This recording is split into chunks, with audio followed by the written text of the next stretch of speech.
well-behaved women rarely make history. I, Susanna Medora Salter, am an exception. I didn't mean to make history. I just stumbled into it. My name was added to a ballot by some prankster men hoping to embarrass a women's group. Little did they know that I, a Oregonian, Kansas, would be the first woman mayor. I had to struggle to get to where I am as mayor, though people hated me and didn't like me, and even in the end, sending me letters. In Belmont County, Ohio, the first woman mayor in Kansas in the United States was born on March 2nd, 1860. My parents are Oliver, Kinsey, and Teresa Ann White. My family and I have deep religious values. We are committed to the Quakers. Quakers are devoted to peaceful principles and reject formal ministry with set forms of worship. Over all these years, my family came to America from England in the ship Welcome. They came with a group of Quaker colonists under the leader William Penn. Over consecutive generations, my family moved from Pennsylvania to Ohio to Kansas. In 1872, my family settled on an 80-acre farm near Silver Lake, Kansas in the Kaw Valley. I attended district schools here until 1878. I attended Kansas State Agriculture College as a sophomore. I was allowed to skip my freshman year because I had taken college-level courses in high school. I had to leave 6 weeks before my graduation due to an illness I had. During college, I met Lewis Allison Salter. Lewis graduated in 1879 and married him in 1880. We got married at Silver Lake, Kansas. 2 years later, we moved to Argonia. Lewis worked at a hardware store there. In 1883, I had my first baby named Frances Argonia Salter. While living in Argonia, I attended the Women's Christian Temperance Union. This union was organized at a camp meeting in Bismarck Grove near Lawrence in 1879.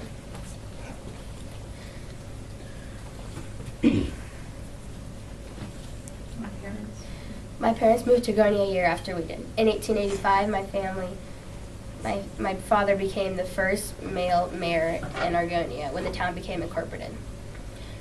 The Women's Christian Temperance Union was organized a few years before. Prohibition was a leading political, social, and moral issue in Kansas during this time. Kansas was the first state to write prohibition to its constitution.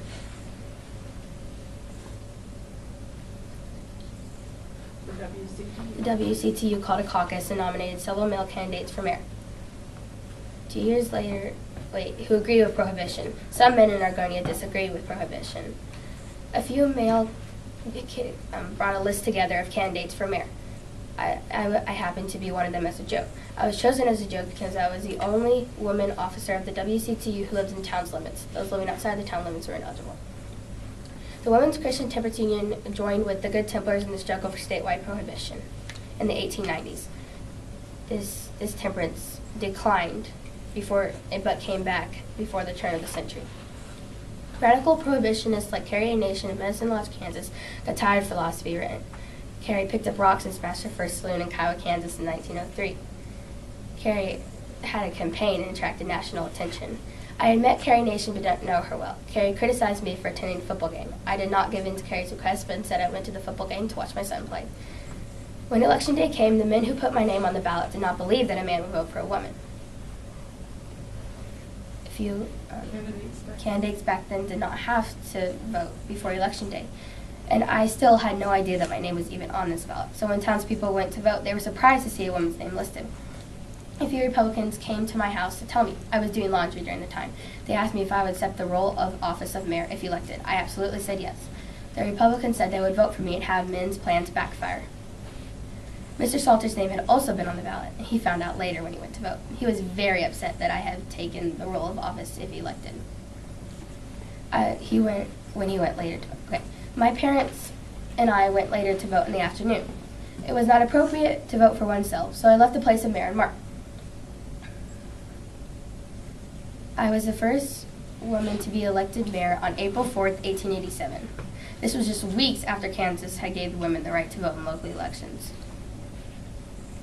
When election day came, when my first meeting I called to order, I said, "Gentlemen, what is your pleasure? You are the duly elected officials of this town. I am merely just your presiding officer. I'll let the men take the lead on this one," and they worked together peacefully. Newspapers about me as mayor reached the country. The newspapers sent their staff to Argonia to interview my town council meetings and to interview townspeople about what they thought of a woman for a mayor. Some newspapers had a wait-and-see attitude and did not quickly judge a woman in politics, but others quickly judged me and made me the center of jokes and published sneaky insults. My paycheck as mayor for the whole entire year was $1. I spent well over this amount returning most of my fan mail. They made me even buy my own paper, which was a lot of paper when newspapers hit foreign countries. An article about me was written in South Africa. A woman's magazine in Stockholm, Sweden carried both my picture and an article. Other magazines that were similar, I got congratulations from France, Italy, Germany, Austria, and other European countries. But they were written in that language and not in English. So it was really hard to understand what they were saying, and no one in Argonia could translate for me. The women who favored women's suffrage group, which meant for women to vote in local elections, were excited about my position. Leaders of the rights movement also sent me congratulations. Childhood dreams were also sent to me through letters. The most famous letter I ever got was from Frances E. Willard. She was an advocate of the women's rights movement and a national leader of the WCTU. To conclude, I lived a great life as mayor, and my accomplishments as mayor have changed the way that men look at women's views for political reasons. Well, I ended up having 9 children who have all succeeded in life. To make my conclusion short, I died on March 17, 1961, at the age of 101.